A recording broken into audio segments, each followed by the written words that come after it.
Баягы генералдын жинине тийип албайын, ошон үчүн баягы экинчи биздеги дагы бир чоң фигура, оозго аларлык албетте. Оозго албай кое албайсың, айтпай кое албайсың. Бул генерал Камчыбек Ташиев.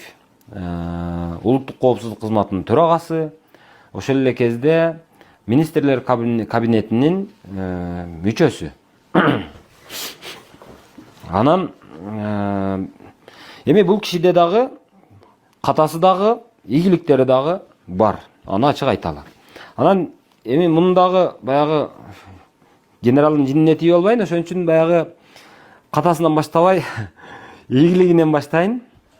Эми Ташиевдин эң чоң ийгилиги бул жылда жанагы эл менен байланышын жоготкон жок. Тескерисинче бардык региондор менен байланышын аябай чыңдады. Ташиевди азыр мисалы, көлгө келип бериңиз, Таласка келип бериңиз, Нарынга келип бериңиз, Баткенде ашты демдеп койдук деп эл ушинтип чакырып атышат. Бул баягы эл менен байланышын сактап калгандыгы, болгондо дагы күчөткөндүгү. Бул Ташиевдин ушул айрыкча 2025 жылдагы чоң жетишкендиги, чоң утугу деп айтат элем.